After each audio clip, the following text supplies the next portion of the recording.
And away we go. Hi, I'm Dan Kingerski on the Pittsburgh Hockey Now and the National Hockey Now YouTube channel. I'm a few minutes late. One, I pushed it back to do two things. I wanted to see if there was any legitimacy to this Vladimir Tarasenko stuff. And two, I am still trying desperately to fix or make perfect the sound with this rig I've got set up. I've isolated the problem. Unfortunately, Best Buy is not Radio Shack. Never will be. So they didn't quite have exactly what I wanted. And so we're going to go one more show with the faulty connection between the studio and the MacBook. So let's dive into this. All right. I appreciate y'all being here. Do me a favor, like and subscribe to the channel so you get notified when we do these live shows every Wednesday afternoon. 4 topics now on the docket. We're going to do some UFA grades. I almost said UFC, but no. Restricted and unrestricted free agent grades for the Penguins, how they did. I think they made 2 mistakes, but I also think they hit one out of the park and surprised they got the guy. I think you're going to like him. So we'll get into that. We're going to talk about some additional free agent targets. I know everyone's salivating over Vladimir Tarasenko.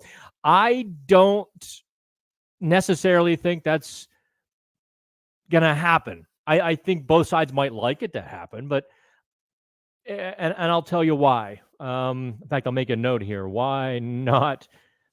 Now, it might happen. I'm not saying it can't or shouldn't. I'm just saying I'm going to tell you why I think it's more challenging than people realize. And I wrote a little column on Sidney Crosby and the Penguins. I veered into heresy, however you want to pronounce it. You can call me a heretic. How's that? Because the cold reality is, look at how Kyle Dubas is setting up the roster. All these one-year contracts and expiring one-year contracts. What do you think might happen next summer? Or even coming to the 2025 NHL trade deadline, what do you think might happen? Yeah. So we're going to dive into all of that. I'm not going to pretend I know Kyle Dubas's chessboard, but I think I see where he's going. All right. So let's talk about some UFA grades first. And, of course, keep the chat coming. We'll dive into your questions and comments here in just a few minutes. Jackson will lead me into it. Grzelcyk, Beauvillier, Hayes, great offseason. Not. I appreciate the little Wayne's World. Not. I will tell you, I like Grzelcyk. Down year 23-24, no question about it. But he's only 30, and he knows how to play structured defense. Now, we thought the same thing about Ryan Graves, too, right? Please excuse me. We thought the same thing about Ryan Graves, can play in a structure, gets into the Penguins' more free-form type read, react, hockey IQ system, and we know how that went for Ryan Graves. I don't think Grzelcyk will be to that extent. There are 2 spots in the lineup for Grzelcyk. He might take the top pairing with Chris Letang, unless Graves can do it, or he takes that third pairing with Jack St. Ivany. In an ideal world, Ryan Graves rebounds, takes the top pairing with either Carlson or Letang. It doesn't really matter. Pettersson takes one of those 2 spots. And you've got would be a pretty fantastic third pair, actually, with Grzelcyk and St. Ivany. I think Grzelcyk is a slight upgrade over P.O. Joseph. Not tremendously.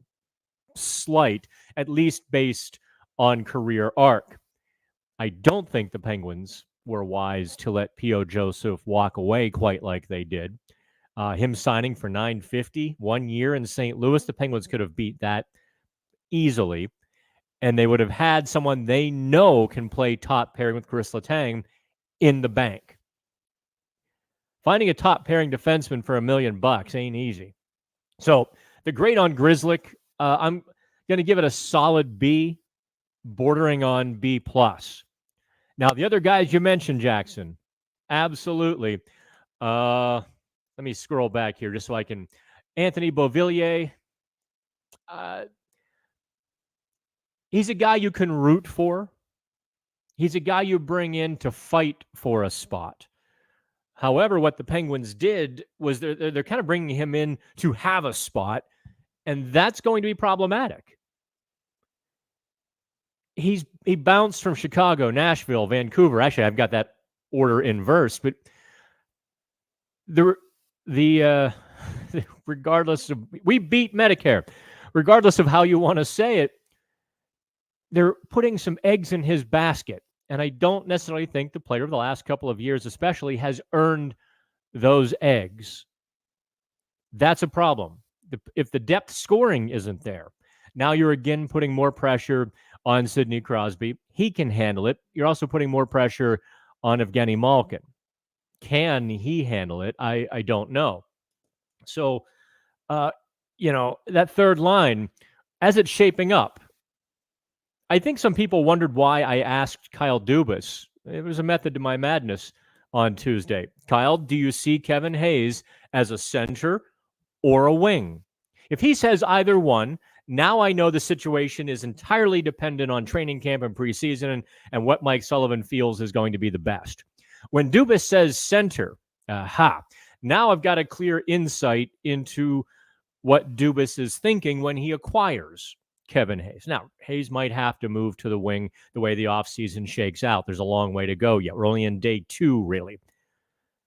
But we can ascertain if he sees Hayes as a center. That conversation happens with Mike Sullivan. They talk about him being a center. What happens to Lars Eller? We do know that Noel Acciari is going to be able to, go to the wing. With Blake Lizotte and Kevin Hayes in the lineup, Acciari is going to go back to being that Tasmanian Devil winger. Upgrade for the Penguins. But is Hayes an upgrade over Lars Eller? Yeah. I don't necessarily think so. I certainly know Hayes probably won't speak his mind with quite the authority that Lars Eller did. I don't think Hayes is as good defensively as is Lars Eller. And so if Mike Sullivan, as he said on Friday, actually, if you don't mind me patting myself on the back just a little bit, I thought I got to ask, 5 or 6 questions of Dubas, Sullivan over the course of 3 days, and I kind of thought I got exactly what I wanted. I was pretty happy with myself, if you don't mind me saying so.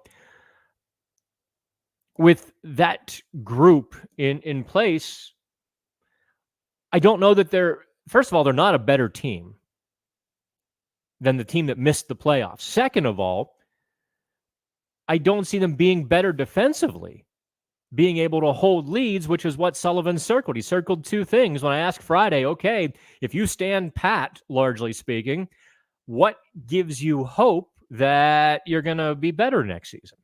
And he was basically the power play and holding leads. The power play might get a little better. Couldn't get any worse if David Quinn is running it, which he is, by the way.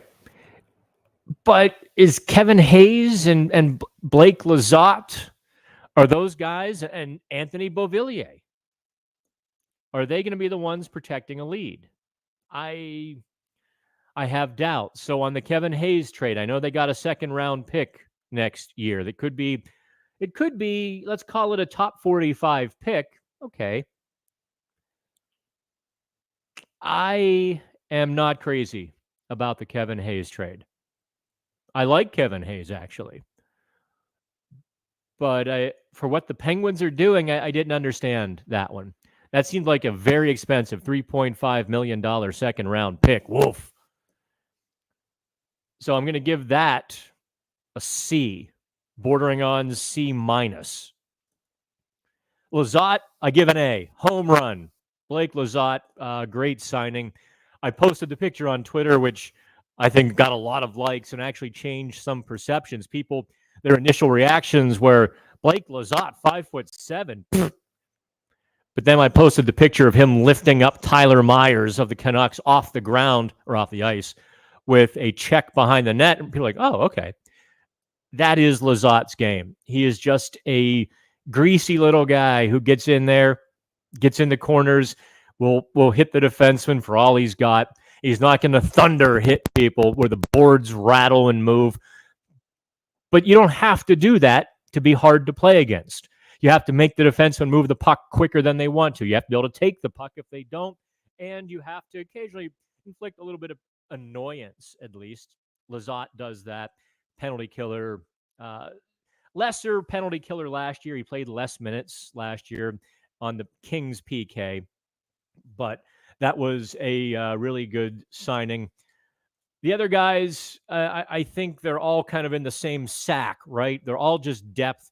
Whoever rises, be it Ryan Shea, be it Mac Hollowell, be it who else am I missing? The entire lot of them, quite frankly.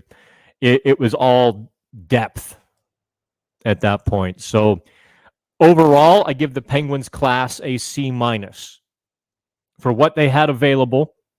For what they're doing, they could have done better. Jason Zucker signed a one-year deal in Buffalo.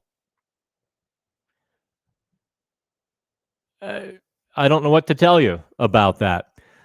I know they're trying to change things. This seemed like a lot of rearranging, and this all leads, it dovetails right in. Let me move this a little bit. This dovetails in. By the way, is the sound okay? I don't see anybody complaining about it. Yeah, no one's complaining about the sound yet. That's probably a good thing.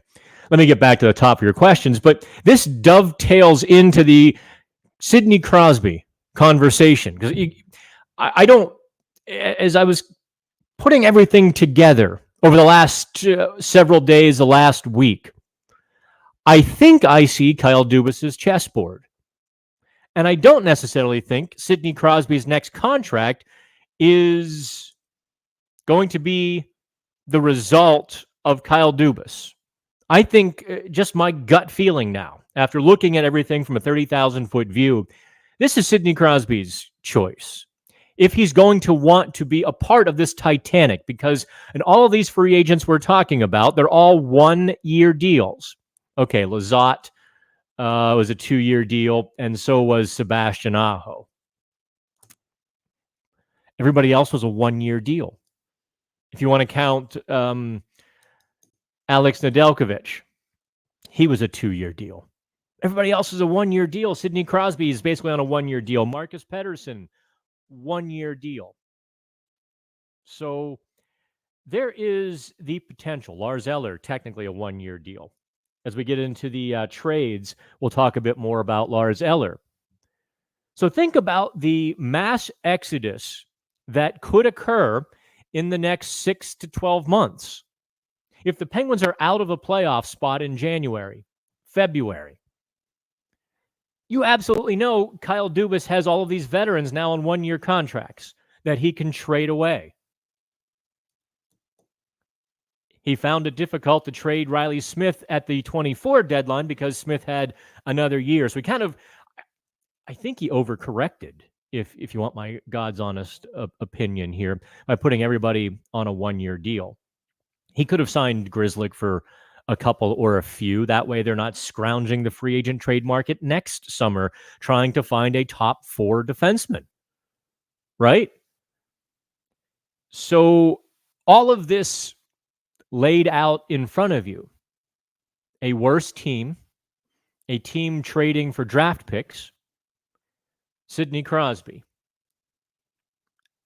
I certainly wouldn't have a negative word to say if Sidney Crosby says, okay, I am not going to go through the work and the effort that I go through if you're going to slow rebuild.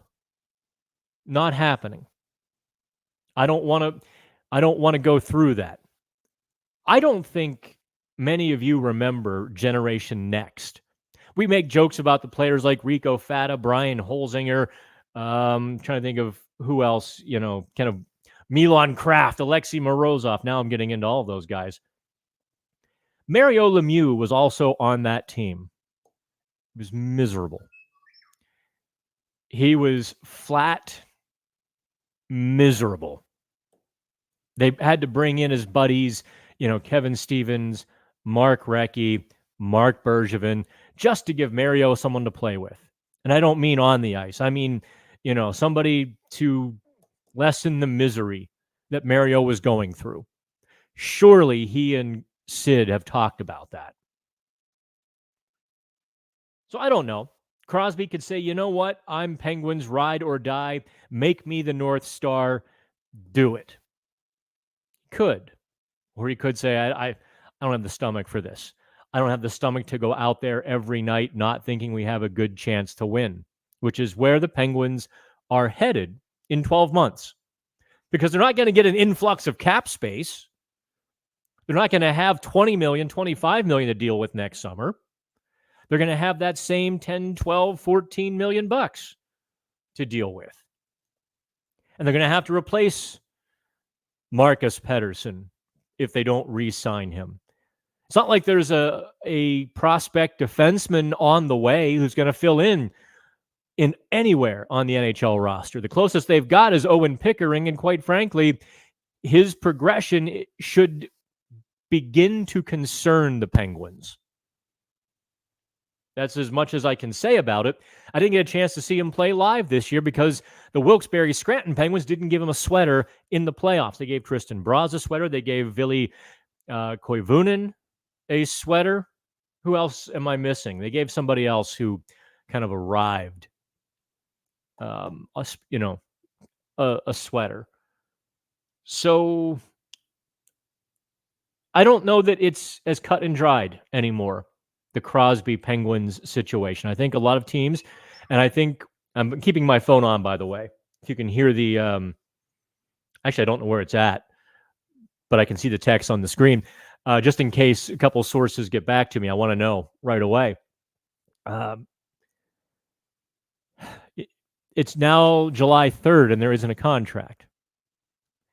Everyone's keeping it really private. No one has used the words optimistic yet.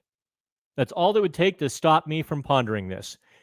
Crosby said, well, all I'll tell you is we're talking. Kyle Dubas said it's very important to keep it private. We're talking. Chew on that as you will. All right, let me get to some questions here before we get to the trades and the additional targets that are possible. Sid is an effort guy. I think if he sees positive effort, he will stay for the rebuilding. Very fair. I can't argue with you. NES addict. Hola. Michael asks why young guys have a chance of making it to the roster. I think you mean which young guys have a chance to make it to the roster. We've been over this quite a bit, Michael. No one except Joel Blomqvist is going to be a favorite to make the NHL roster. I think one of Vasily Ponomarev or Sam Poulin is going to be 12th, 13th forward, although the Penguins are packed again with NHL talent. The Penguins have too many forwards now. So Dubas's edict to get the young and hungrier players, his words, not mine, into the lineup, he's kind of right now put a lot of roadblocks in their way. But those are really the only two guys who are going to be ready in training camp. Poulin and Ponomarev. I've talked about, I feel like ad nauseum a little bit. My scouting report on Ville Koivunen, on Tristan Braz, all of those guys. Go back to Pittsburgh Hockey Now. Look at the PHN Plus for my trips to Wilkes-Barre. Braden Yeager has an outside chance to make the NHL roster this year. I could see them keeping him around on a 9-game tryout, but that would be about all. What I saw in May did not scream ready for the NHL. I saw skills. I saw some talents. I also saw some pretty big negatives that he's going to have to work on. Michael also wants to trade Raquel and Ryan Graves. Michael, you got to type a little better here, man. I trying to read these. Raquel and Graves for Line A. I was the first one on record as saying the Penguins should go after Line A. They can't do any deal right now until he is cleared from the NHLPA Players Assistance Program. So that is tabled until the doctors give him the go-ahead. Okay? But if they did that deal, I mean, it would certainly fit with the rebuilding motif, wouldn't it? But what would Columbus get? Well, I take that back. Because the people in Columbus are assuming they're going to have to affix a draft pick to Line A to get him out of Columbus. So instead of taking a draft pick, do you take Ryan Graves? Boy, 5 years is such a long time. I don't think you have to trade Raquel in that deal, though. All right, Big Joe. If we can't ink Tarasenko, why would you take a run? Oh, would I take a run? Good Lord, I need better. Let me change glasses.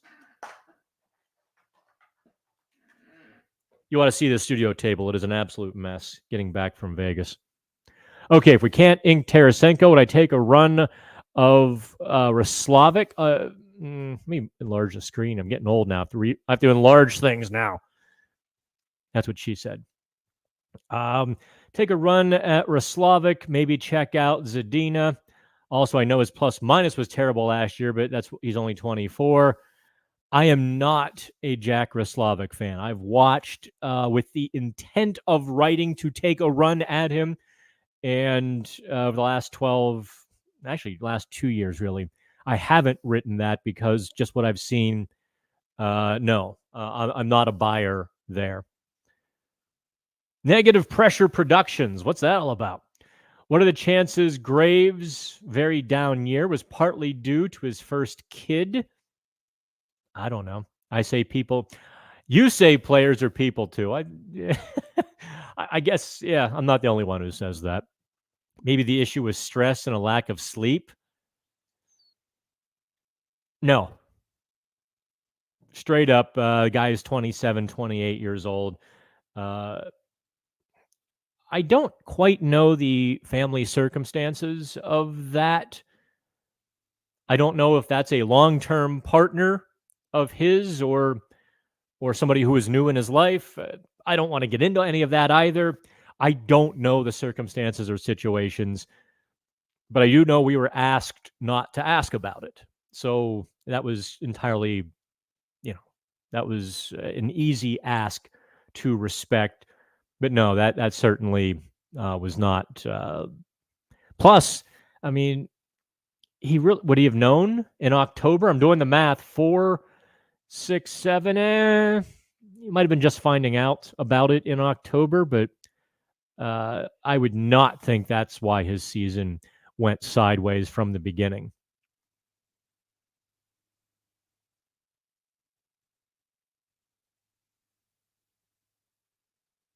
Okay, let me scroll down here. Thoughts on Steve Mears? Bobby T asks. I like Steve very much. I would have dinner in the media rooms often with Steve. We'd talk hockey. I'll tell you, Steve loves hockey. That's kind of his universe. He steps in that arena, and it's all hockey. I think it's probably a good career move for him. Going from radio to TV usually means quite a bit more money. So, yeah, good on Steve. I don't know the inner workings of the new Sportsnet, ATT, Pittsburgh, Sportsnet, whatever all that is. I kind of don't want to either. Jackson says POJ at 950 or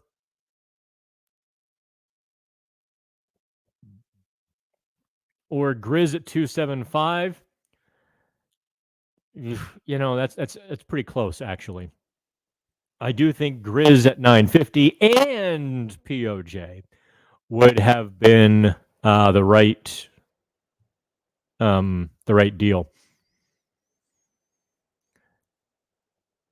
Did they cancel the Penguins season yet? It's obviously they're going to suck. Why even try?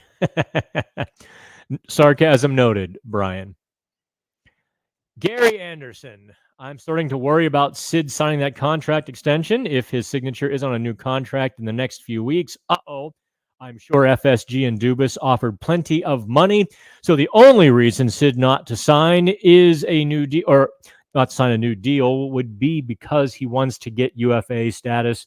My questions: if the Pens are out of playoff contention at the trade deadline, would Dubas consider trading Sid? Would Sid let the Penguins know he isn't going to re-sign with them? Yes. Yes to the last part. If Sid has decided or is pondering or does eventually decide that he's not going to sign, yes, he wouldn't keep that secret. He and the Penguins have a very transparent, close relationship.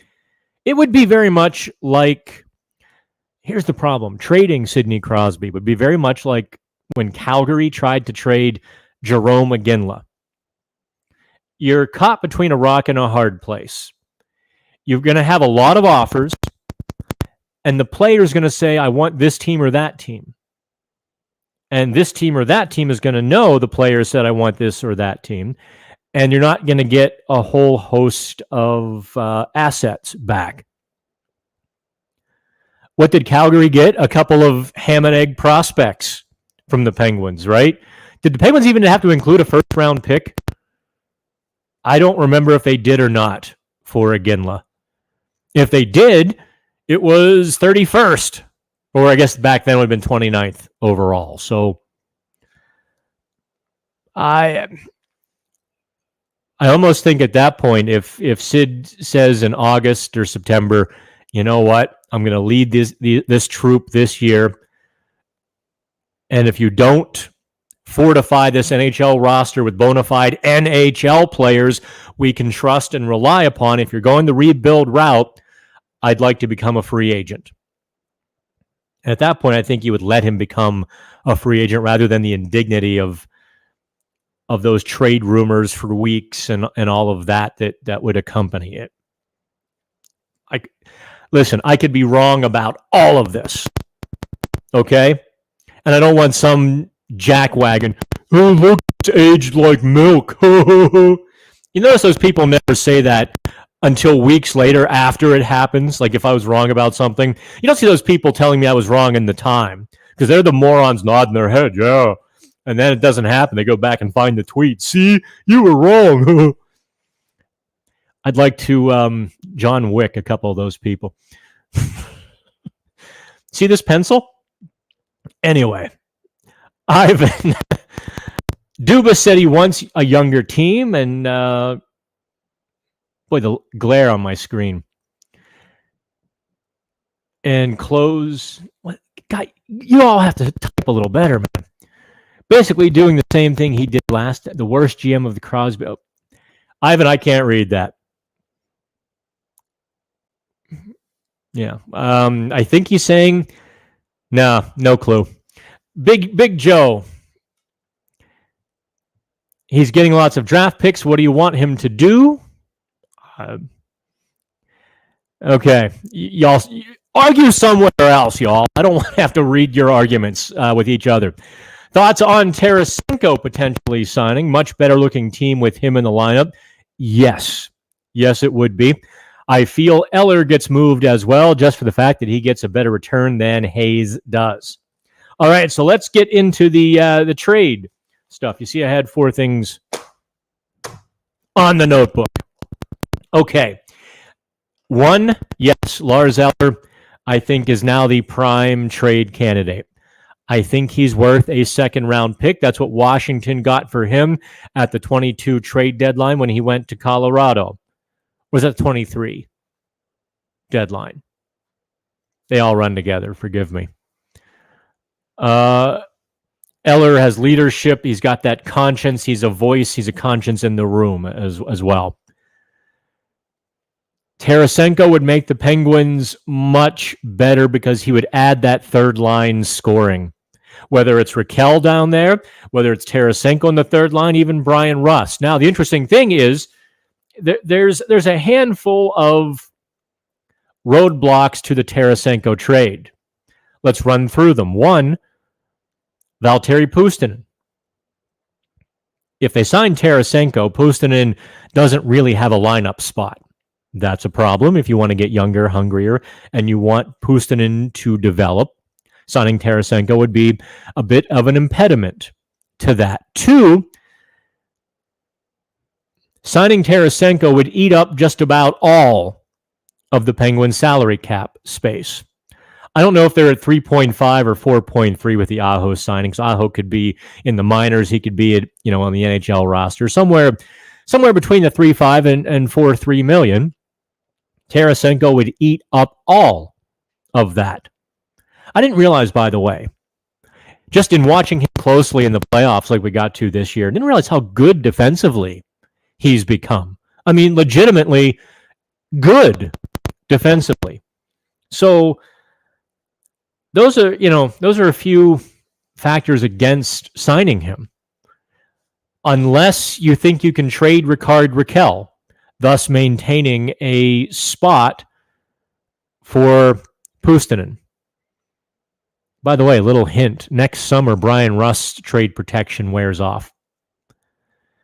But that's kind of, Matthew, you're right. Eller is prime trade bait right now. Buffalo, Detroit would be perfect places for him.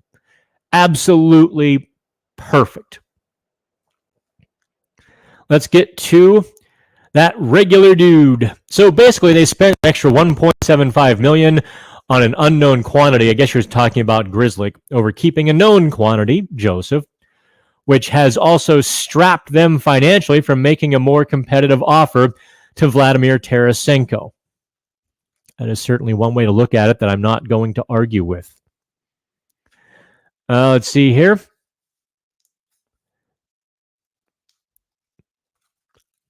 I want him not to sign a million veteran free agents, says Ivan, with zero potential of progress.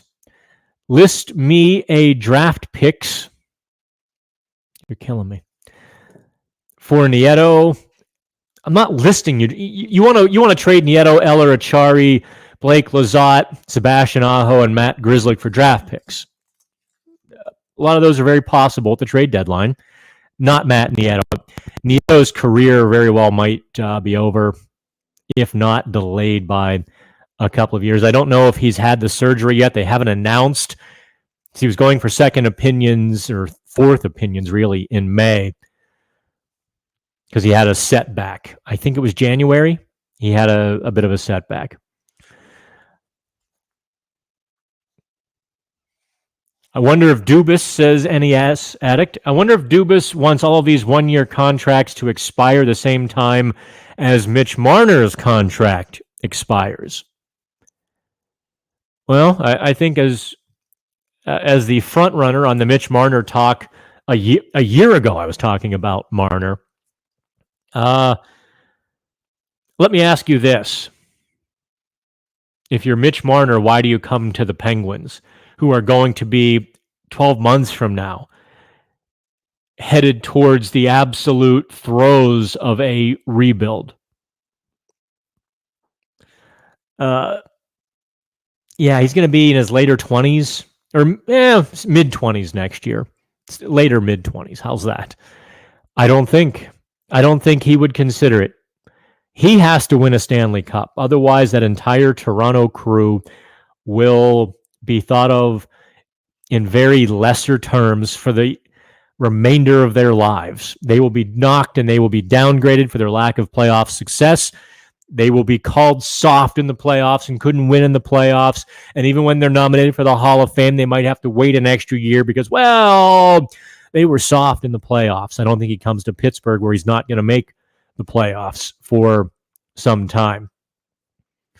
Headed back to Matthew Clark. Is there anything to the Tarasenko rumors?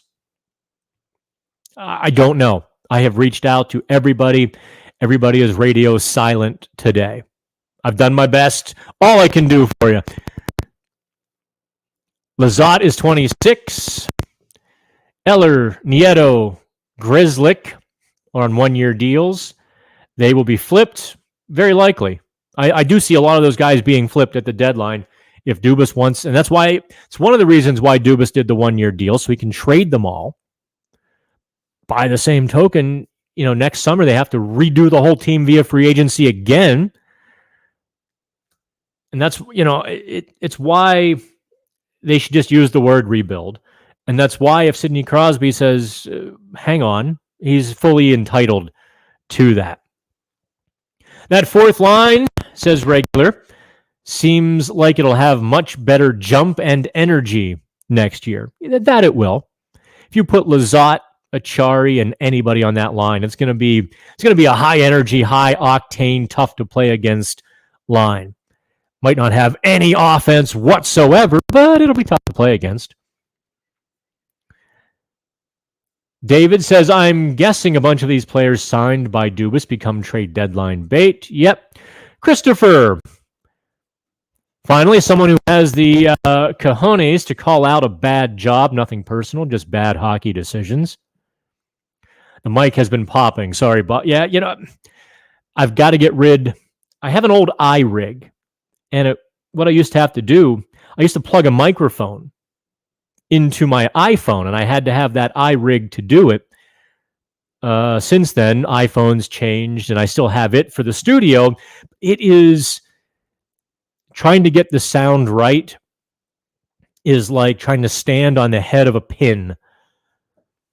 It's really difficult.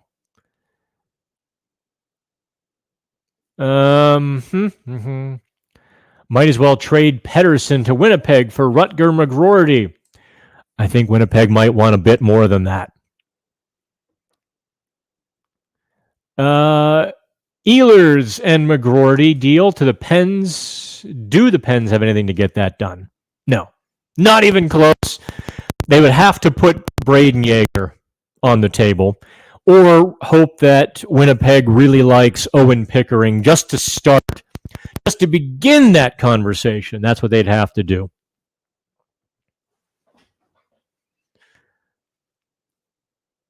Okay. Koivunen got a sweater. Yeah, Koivunen got a sweater in Wilkes-Barre. Yeah. He, Tristan Brose, and there was somebody else who played in the playoffs. Yes. Again, I scouted them, and that's why I can firmly tell you they will not be in the NHL this coming season. Having a hard time seeing the Penguins as worse, Dean says. Are you saying you disagree that they're worse, or are you saying that it's going to be hard to watch?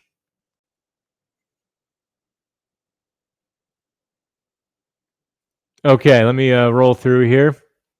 Crosby is staying as part of his legacy.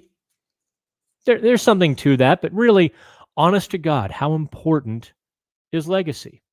Is Wayne Gretzky's legacy to hockey any different because he played for LA, St. Louis, and New York? Gordie Howe played for multiple teams. I'm trying to think. Bobby Orr did not play his entire career with Boston, did he? I think he finished up somewhere else for a moment. Messier played with multiple teams. Doesn't diminish his legacy. It takes a couple of years to wash maybe the bad taste out. But in a couple of years, everybody forgets. Look at how you all treated Jaromir Jagr for a decade. And now you throw rose petals at his feet for coming back. What's my opinion of the Penguins looking at Nikolai Ehlers as opposed to Tarasenko and Laine? I honestly, I don't think the Penguins have the horses to get the trade done. I just don't. They're going to have to go free agency.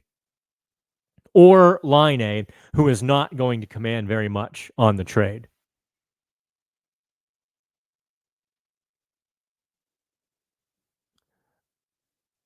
Okay. Drew O'Connor needs to be Sidney Crosby's left wing. Maybe. I don't. This is not a knock, and this was. I haven't waded into the subject because too many of you hear what you want to hear and not what I said, or in the context that I said it. I don't think Drew O'Connor is ever going to be a 30-goal guy, and you want a 30-goal guy beside Crosby. That's not a knock on O'Connor. I think he could be a nice power forward, quite frankly. But even where he is right now is a nice NHL player. 15 goals is nothing to sneeze at. 15, 20 goals in the right situation. I think to be a playoff team, you have to have a better player on Crosby's wing, or a better scorer on Crosby's wing. I wish we could trade Achari instead of moving him to wing. Entirely possible, Casey. Do I think Tarasenko will sign? No. But I also think it's possible. If the Crosby contract isn't announced by August 7th, that's 8-7, then it's time to press the panic button. That would be interesting, wouldn't it?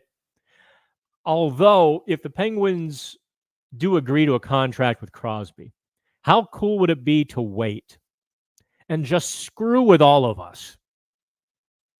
And on August 7th, have a big press conference, just a big party, blowout, fireworks, all of that. Crosby signs a lifetime contract with the Penguins. Pop, pop, pop, pop, pop. That would be something I think would get Penguins fans out of the doldrums that a lot of you are teetering on right now. So there's my gift to you, Penguins promotions department. Okay, Tyler corrects me. The Penguins did have to give up a first-round pick for Iginla. Yeah, the other two guys, the prospects, were ham and eggers, Ben Hanoski and Kenny Agostino. Let's see here. Anything else before I get to the free agent targets? We've already done 43 minutes. Good Lord.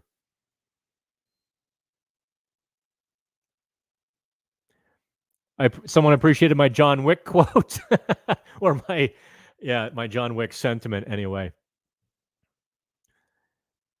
Do I think the Penguins were in on Alexander Holtz? No, because that was a significant trade. And the Penguins, I mean, I suppose that was the Logan Thompson deal, right? I mean, listen, they were flying fast and furious at the draft. I don't think the Penguins could match. I don't think Tristan Jarry is quite as good as Logan Thompson. And I think Tristan Jarry costs more than Logan Thompson. Ergo, if New Jersey's going to trade Holtz, then I don't think the Penguins would have been competitive in that.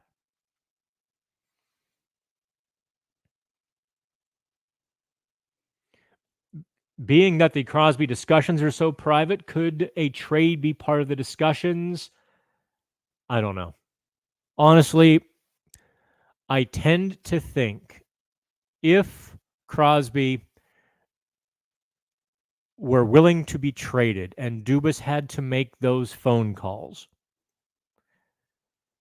that is so earth-moving, cataclysmic, apocalyptic, dogs and cats living together, mass hysteria. Someone's going to talk. Someone on that chain is going to mention the possibility at some point.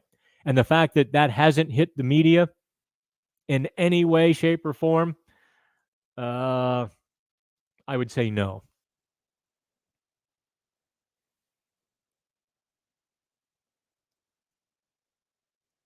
See here, Justin. I would play Bunting, Malkin, Tarasenko if the signing happens. I don't know. I think if the Tarasenko signing happens, I think you'll see Bunting take that left wing with Crosby and O'Connor flip down to Malkin. Maybe. Or, yeah, Bunting, Malkin, Tarasenko could do it too. I suppose Sullivan would have a lot of interchanging parts at that point. He would, if they get Tarasenko, now they're going to have legitimate 6, maybe 7 guys who can slot into that top 6, and they can move them around as slumps and ineffectiveness and injuries occur. If Dubas were to trade Eller for a second-round pick, then add Tarasenko, Pens would have a couple million in cap space or whatever Eller's deal is worth. Yeah, about 2.5. Here's the thing. I think Dubas is not opposed to trading cap space for draft picks. If they get Tarasenko, he's done with that. Jake Bacon, how many games until fans are back on the Fire Mike Sullivan train? Everyone should be prepared for this team not to be good. You're assuming fans have left that train. Every day on Pittsburgh Hockey Now, half a dozen people comment, it's all Mike Sullivan's fault. Fire Mike Sullivan. This is what happens with Mike Sullivan as coach. Mike Sullivan hates young players. Mike Sullivan wouldn't play this player. Mike Sullivan wouldn't play that player. Mike Sullivan is the problem. I've seen it. Here's the next obvious question. If Sid opts to free agency, would Tanger, Carlson, Malkin, Rust, what would they want to do? I do think it would be a max. And in fact, that's what I wrote. Here, let me share the screen with you. Here, take a look. There's the headline on Pittsburgh Hockey Now. Where's Crosby's contract? I do think if Crosby goes out the door, you will see everybody else go as well.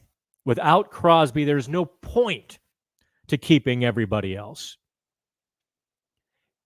It would be like the last season of Happy Days when Fonzie left. Like the last season of All in the Family when Edith left. Or wait, yeah, I guess Edith was leaving. Was there a final? Yeah, no, it's right. They renamed the show Archie's Place. I'm going old school TV now. I'm trying to think of all of the shows where a star left and they try. It would be like the first 6 episodes of the season without Bo and Luke on the Dukes of Hazzard. That's what it would be like if Sidney Crosby left and the other guys stayed. Nick Robertson is one of Kyle's guys. Flux CC said he wants out. Maybe he makes a run for him. Lots of potential. Yeah, listen, Flux, I've been jumping all over Nick Robertson's bandwagon for a couple of years. I was there in 2020 when he had that electric training camp and made the bubble team for the Maple Leafs. I've been watching him closely ever since. Here's the problem. It was in the Dan's Daily. See, you guys have to read everything I write because that's 100 articles a month. I want you all to read every single one because I'm always moving the train forward on some aspect. But or you can I guess you can just ask me on these live chats. Brad Tree Living, who photobombed my video from the draft, if you saw that, publicly said yesterday he basically slapped down Nick Robertson's trade request, saying, no, we need him to be a productive player for us. And here's why. First of all, he will be a productive player in the NHL. Second, if Marner does leave, they're going to need Nick Robertson. So it doesn't make sense for them to trade him when they can just tell him for another year, sit down, shut up, and wait your turn, which is kind of what they're going to do. Trade Eller and Pettersson. Plenty of room for Tarasenko. Sure, but no room for actual good defensemen then. Let's see here. You're catching me mid-thought there, Steve. Redo it. Not sure what redo anything is. Drew O'Connor deserves the chance to start with Crosby. Why? No player deserves any spot in the lineup except Sidney Crosby, Chris Letang, Erik Karlsson. Nobody deserves anything else. It's all about effectiveness. It's all about best lineup on any given night. It's about winning, not about what any player deserves. I suppose it's like life, going to work. None of us ever get what we really deserve, do we? Dubas is in the process of a rebuild. He just hasn't told the media yet. He kind of has. Sorry. He kind of has. He said everything but.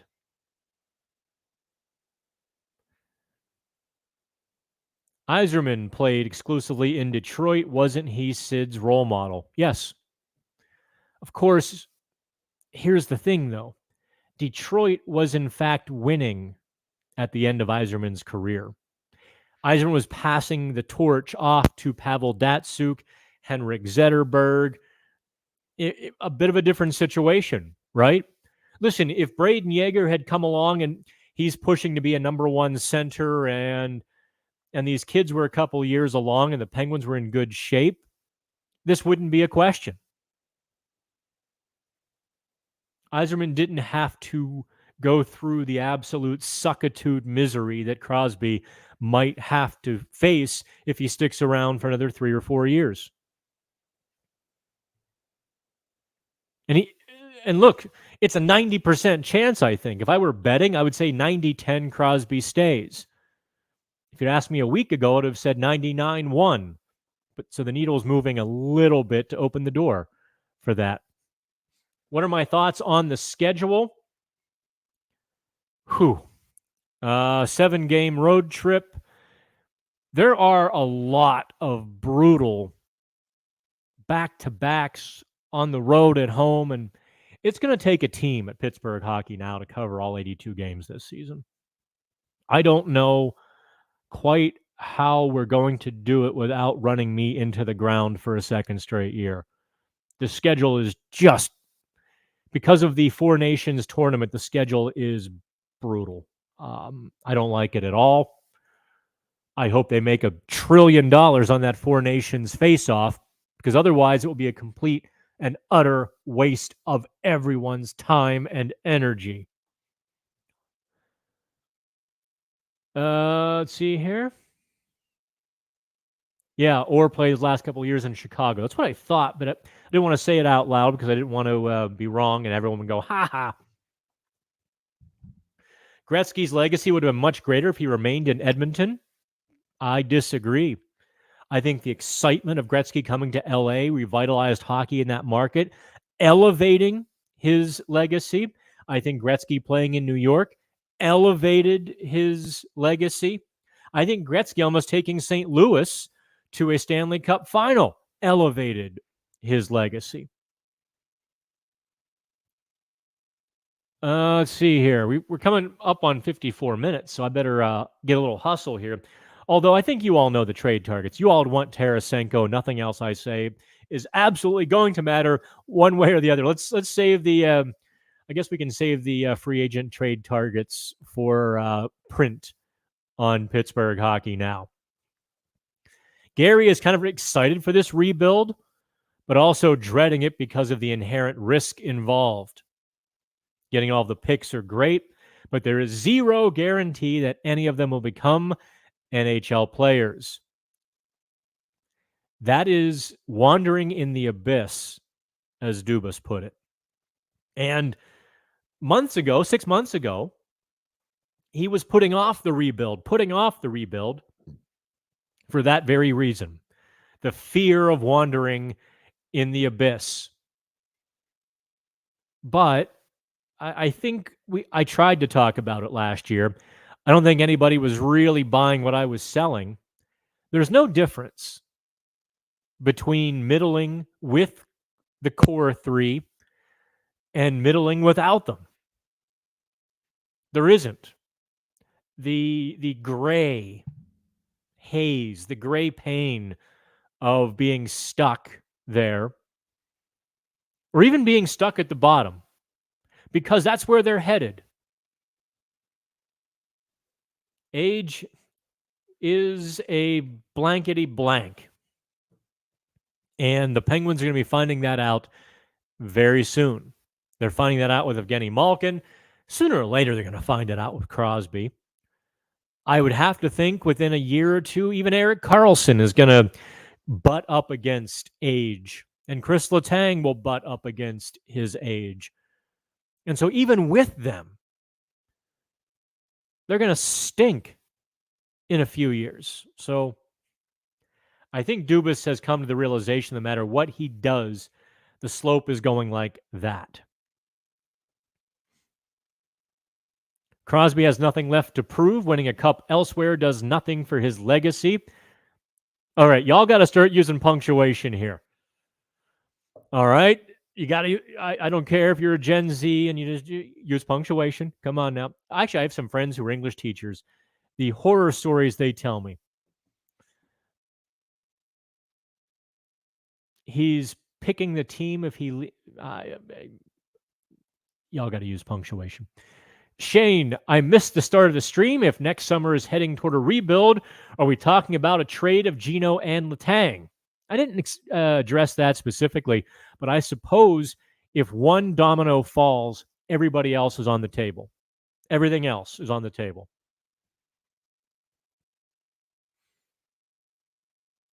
Off topic, but I should come to this Saturday to your hometown in Gallatin. Oh, Gallatin, right between Coudersport and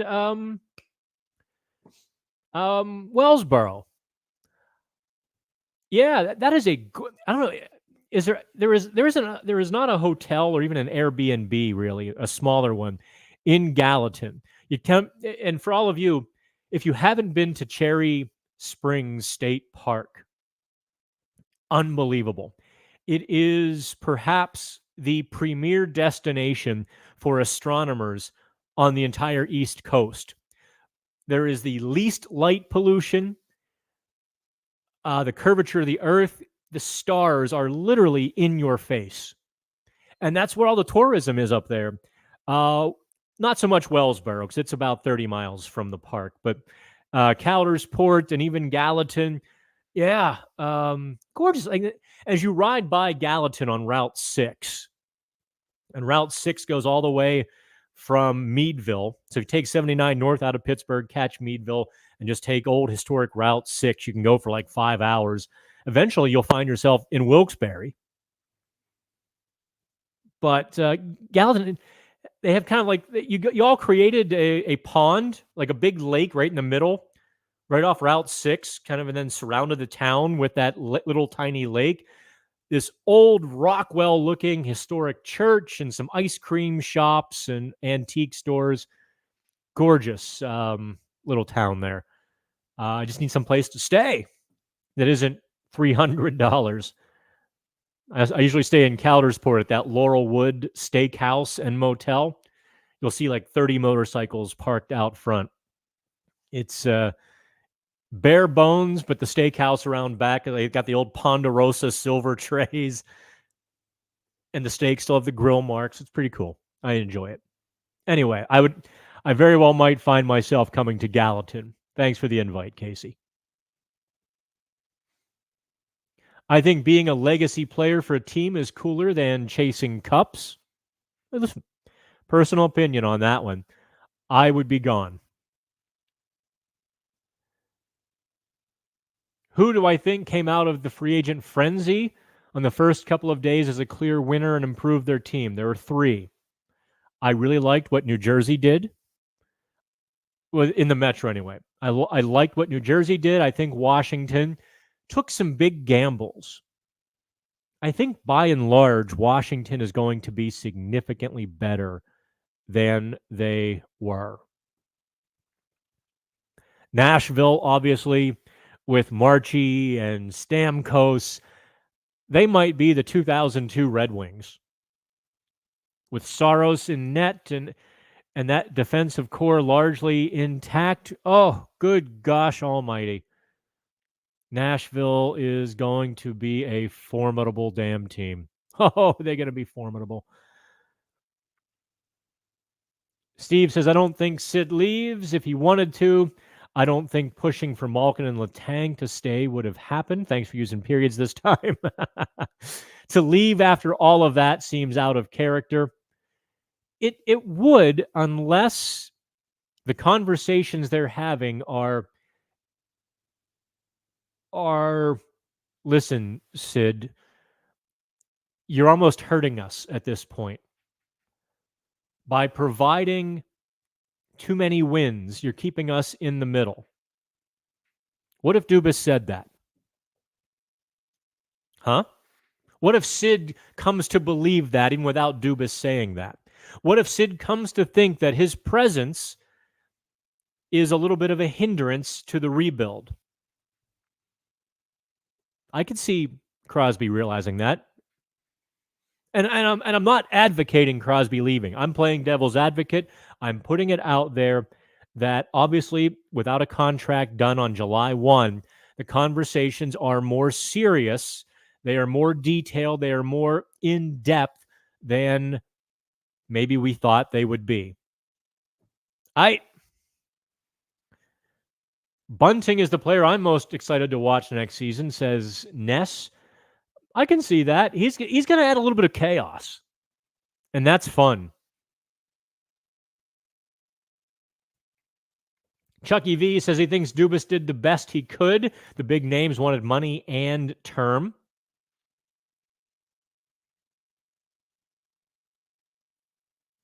Sullivan works for Fenway Sports Group. They like him. He gets fired by them, not by Dubas. I'm evaluating that. Give me a moment to let that stew. No. Here's why. FSG is money. They're bankers. And so they might like Mike Sullivan a great deal. The moment Kyle Dubas says, this is hurting your product, that's the moment that Kyle Dubas fires Mike Sullivan.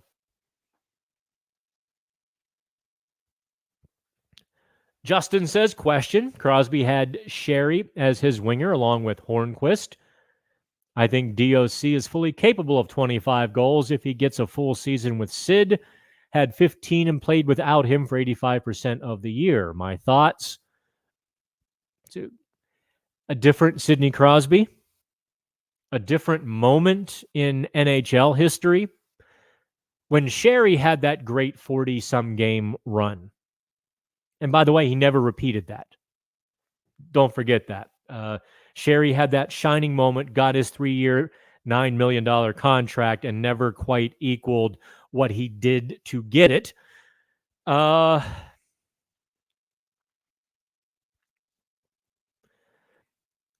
are past the days when I think Sid can make a Chris Kunitz, a Connor Sherry much better than they are. I think Sid's game now is strong. It's strength. It's not as offensively high-flying as it was.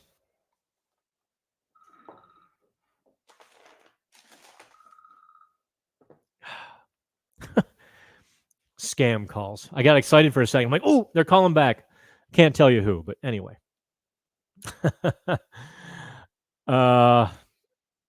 Anyway, so yeah, I mean, I think playing with Crosby for a full season, O'Connor gets 20 goals.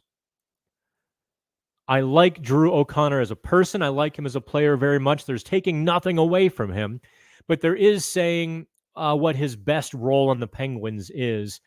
And I think he would be best with Malkin or the third line and adding offense there where it's needed or the balance is needed. Like if they get Tarasenko, O'Connor would be the perfect balance on the other side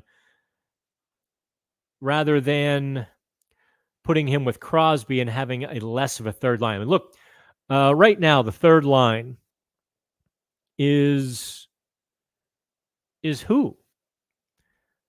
In fact, I laid this out the other day. Let me take a look because I'm drawing a blank on who would be the third line left wing.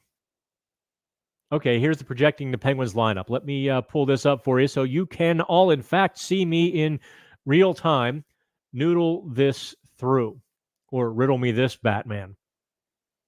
Okay, projecting the Penguins' new lineup, sharing the screen with you all. And I think we're going to probably wrap after this because I'm getting my voice.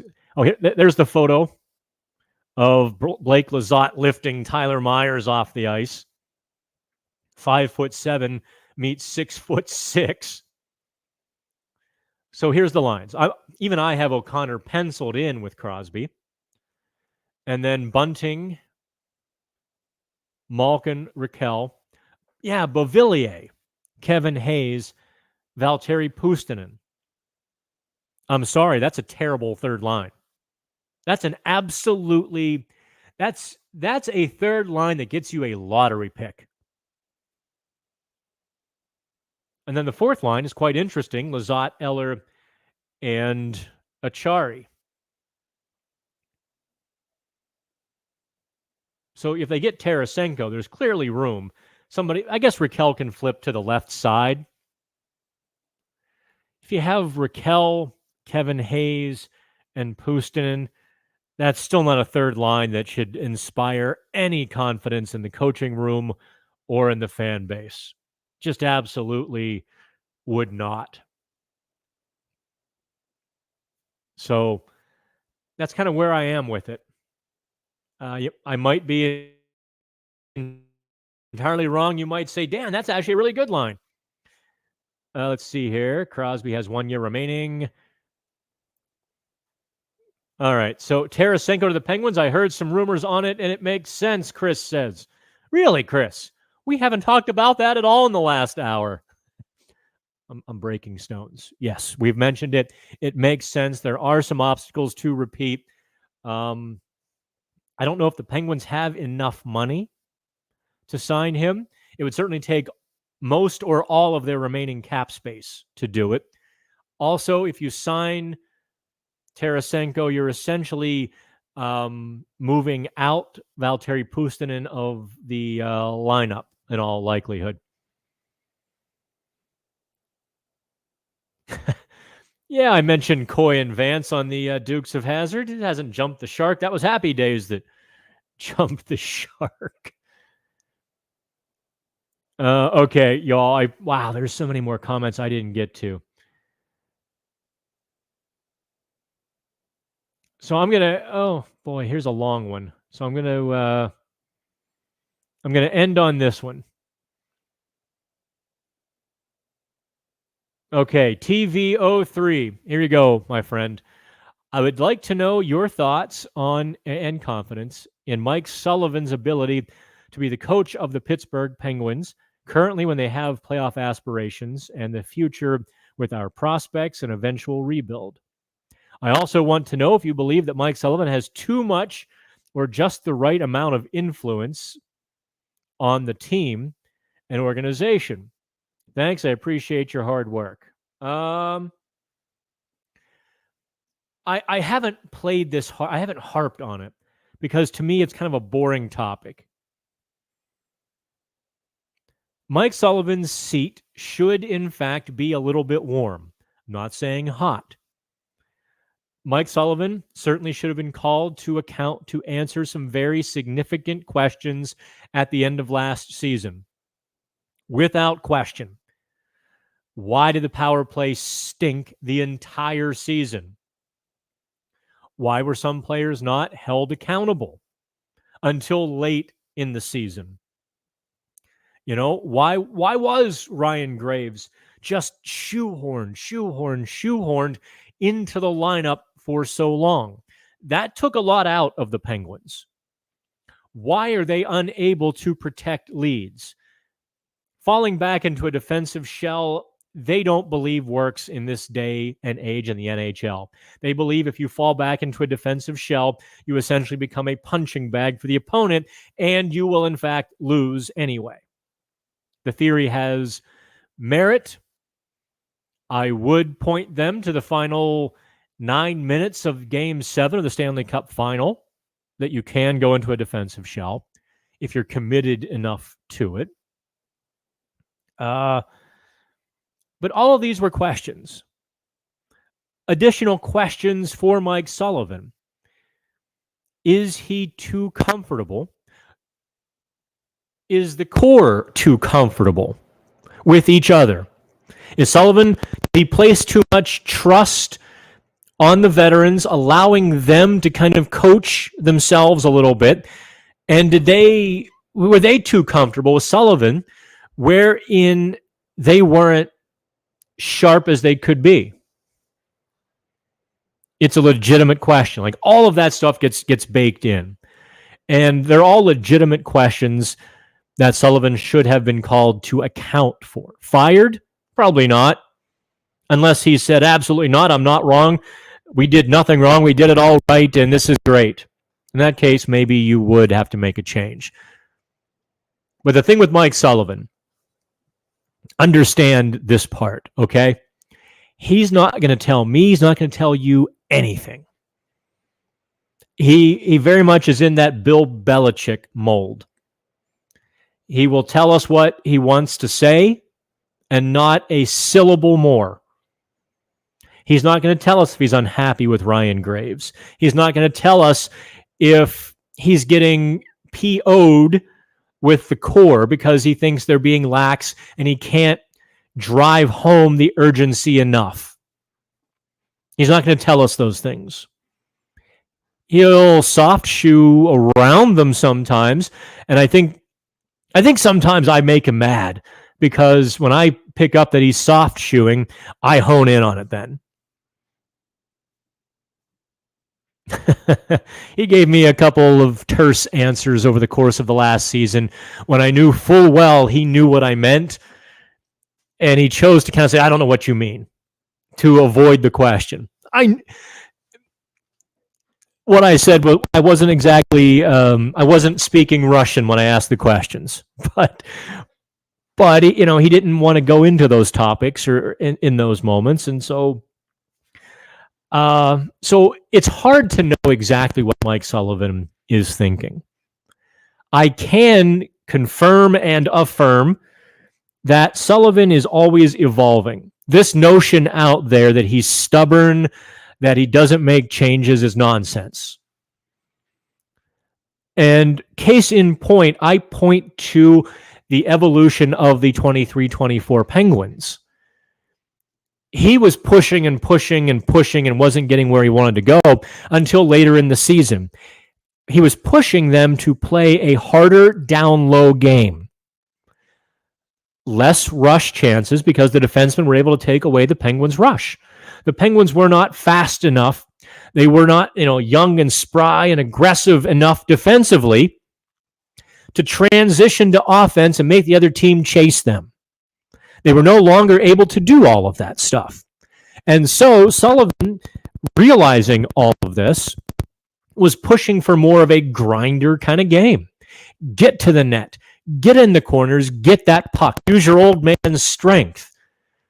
It worked. It genuinely and literally, it worked for them. So is Sullivan on the hot seat? No. If they have a terrible start this coming season, I suspect a lot of you will, in fact, be, jumping up and down for his head, but we'll have to see exactly why they're losing.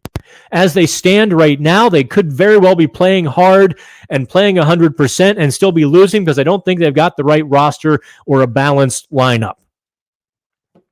But if they come out again this coming season with those stinkers, those absolute, honest-to-God, no-show, where the hell are you guys, what are you thinking kind of games, then absolutely Mike Sullivan should have at least one visit to the principal's office, if not a much harder conversation. So that's where I stand with everything. I hope I've kind of laid all of that out so people don't say, Kingerski said they should fire Sullivan, or like some people always say, you always defend Mike Sullivan. Again, John Wick pencil. I'm just giving it to you straight on where it really lies. All right, that's an hour 15, kids. I've got some writing to do. I've got some calls to return. And God forbid, I might even eat lunch someday. I love you all. We'll do this again next Wednesday. If the Penguins break any news, make sure you like and subscribe that YouTube channel because I'll be doing more videos. These are actually starting to make some money. I'm kind of enjoying them now that I've got this StreamYard thing. I will fix the sound for the next video. I promise. I've finally isolated everything and I know what I'm doing. So I think. All right. Have fun and we will talk to you soon.